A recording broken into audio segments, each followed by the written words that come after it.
안녕하십니까. 어, 여름의 폭염에 장마철에 여러 가지 사무실에 보다 이렇게 점심시간에 야외에서 촬영하는 게 좋겠다 해서 이렇게 나와서 영상을 찍어 봤습니다. 오늘 제가 말씀드릴 것은 행정심판에 대해서 좀 더 말씀을 드리겠습니다. 여러분들 행정기관과의 어떤 분쟁이나 갈등이 생겨요. 그 일을 하다 보면은. 그런데 정말 해줘야 되는데 억울하게 안 해준다. 법을 자기들이 안 해주도록 해석을 한다. 그런 것도 있고, 아주 공공연하게 해줄 수 있는 걸 안 해주는 경우도 많아요, 행정심판에.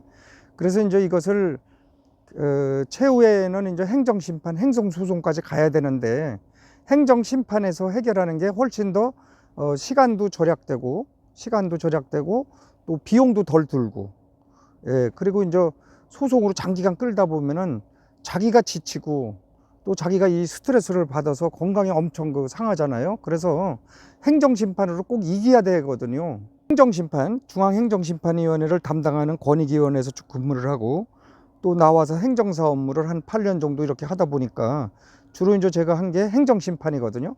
이렇게 해보니까 의외로 행정심판이 개인이 이렇게 하다가 정작 중요한 부분을 놓쳐서 이렇게 행정심판에 인용받지 못하고 패소하는 경우가 많더라고요. 그래서 이제 제가 요체만 좀 말씀드려보려고 그래요. 우선 각하되는 경우가 많아요. 의외로 각하라고 하는 거는 뭔가 중대한 결격 사유가 있는 거예요. 90일이 지났는데 했다, 처분이 있은지, 또 이게 뭐 직접적인 행정심판 청구의 법률적인 이해관계자가 아니다. 그러니까 그 사람이 그걸 청구했을 때 이익을 봐야지 되는 건데 그게 아니고 관련 없는 거다, 한마디로 그랬죠. 자기 이익과 관련 없다, 이런 거. 그러나 이해 당사자는 가능해요. 이해 당사자는 가능한데, 그래서 그런 그 청구 기간을 놓쳤다든지, 이해 당사자가 직접 아니라든지, 또 뭐 중요한 뭐 문제가 뭐 이 행정심판 대상이 아닌 걸 갖고서 했다든지 여러 가지가 있어요. 그래서 행정심판 대상이 되느냐 안 되느냐 먼저 충분히 검토를 해야 돼요. 그게 가장 중요합니다. 그렇지 않으면은 또 시간과 노력만 많이 끊은 거예요. 그러다가 이제 다른 구제 기회를 전부 상실하게 되는 거죠. 엉뚱하게 첫 단추를 잘못 끼워갖고. 그래서 그런 부분이 아쉽기 때문에 제가 그런 부분 먼저 지적하고요. 그리고 이제 행정심판은 행정청이죠. 이제 행정기관에서 뭐를 어떤 근거 있게 처벌을 했어야 돼요. 처분을. 행정처분이 있어야 된다는 얘기거든요. 이제 행정처분이라는 말이 좀 어려운 것 같아도, 우리가 일상적으로 행정기관에 뭐 허가라든지 뭐 인가 뭐 등록 신청, 뭐 해달라고 신청, 뭐 하여간 행정기관에 요구하는 거 서류로 요구한 거예요. 반드시 국민신문고나 민원을 통해서 공식적으로 서류를 요구를 했는데, 그 공식적인 답변을 서류로 받은 거예요. 다른 거 구두로 하는 거, 뭐 서류로 갖다 맡긴 거, 이런 거는 절대 그건 행정심판을 할 수 없어요. 반드시 내가 서류로다가 갖다가 직접 접수를 시켜서 접수번호를 받고, 민원실에 가서 접수번호를 받고 하는 방법. 그거보다 더 좋은 방법은 국민신문고에 접수를 시켜야 돼, 인터넷으로. 그러면 그게 이제 접수가 돼서 일정 기간 7일이면 7일, 또 연장해서 14일, 요 안에는 전부 통보가 오거든요. 된다 안 된다. 그럼 그걸 가지고 안 된다는 통보 공문이 있어야 된다는 얘기예요. 이게 이제 제대로 안 갖춰지면은 행정심판 하면은 이제 시간만 낭비하는 거예요. 그래서 반드시 그 행정심판을 청구를 할 때는 행정심판을 가장 필요한 요건은, 나한테 행정처분을 하면서 행정기관에서 예를 들어서 이제 건축허가를 신청했는데 건축허가를 반려했어요. 건축허가를 반려라든지 뭐 건축허가를 뭐 거부를 하든지 이렇게 안 해준 거예요. 그런데 그걸 안 해줬을 때 걔들이 사유가 있습니다. 이것은 여기가 맹지가 안 된다. 이거는 뭐 이런 도로 문제가 해결이 안 됐다. 이거는 뭐가 안 됐다 해서 그 사유가 구체적으로 나오게 돼 있어요. 불허가를 할 때는, 불허가, 반려, 뭐 기각 이런 거 시킬 때는 구체적으로 법률에 명시해서, 법률에 근거해서 해야 돼요. 그거를 그 법률 조항은 뭐 몇 조인지 이거에 의해서 뭐를 잘못해서 안 된다 하는 게 와요. 그게 있어야 된다는 얘기야. 그러면 그렇게 못 받아내고 그냥 어영비영 답변을 받은 거 있어요. 이게 해주겠다는 것도 아니고 뭐 그냥 대충 이렇게 답변한 거 있어요. 그것도 행정심판하면 안 됩니다. 그건 처분이 아니에요. 그래서 처분이 있어야 된다.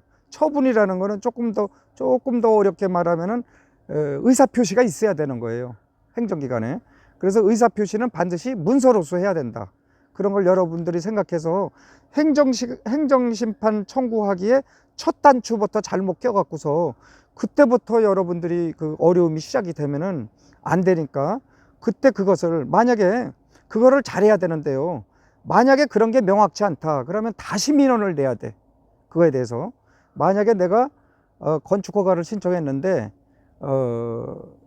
어떻게 하다 보니까 답변을 받았는데 그 답변을 받은 지 90일이 지났어. 행정기관은 반드시 처분이 있음을 안 날로부터 그 문건을 내가 접수받은 날로부터 90일 이내에 해야 되거든요. 그러면 90일 이내에 해야 되는데 시간이 다 촉급하다. 며칠 안 남았다. 그러면 어떻게 해야 돼요? 우선 행정심판 청구서 먼저 접수시키는 거야. 걷장 먼저. 그리고 이유는 별도로 한 2주, 3주 이내에 이유를 별도로 제시하겠다 하면 돼요. 그러니까 그 기간은 절대 놓치면 안 된다.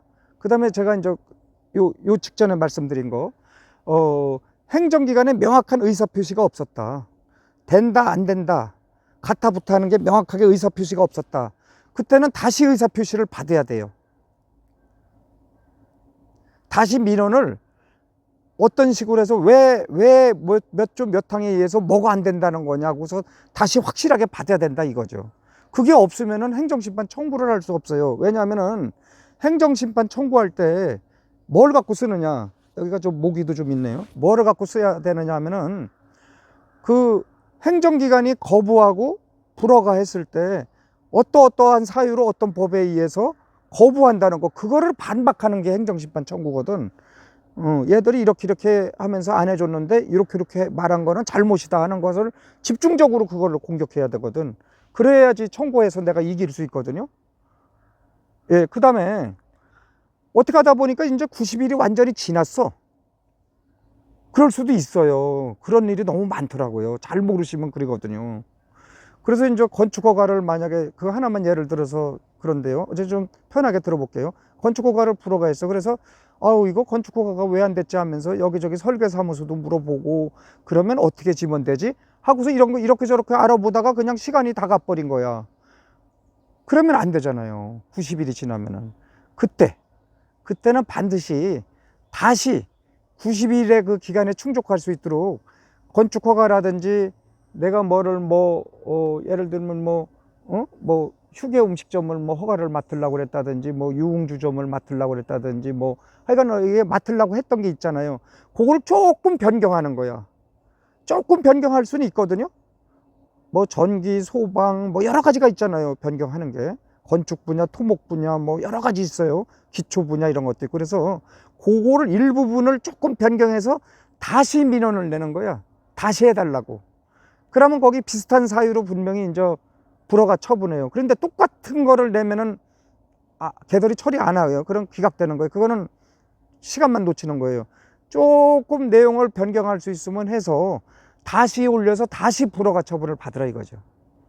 예, 제가 요것을 이제 이렇게 말씀드리는 거예요. 그래서 얼마든지 행정심판 청구는 할 수 있다. 예, 행정심판 청구는 할 수 있다. 그리고 행정심판 청구를 하려면은 처음부터 단추를 잘 끼워야 된다.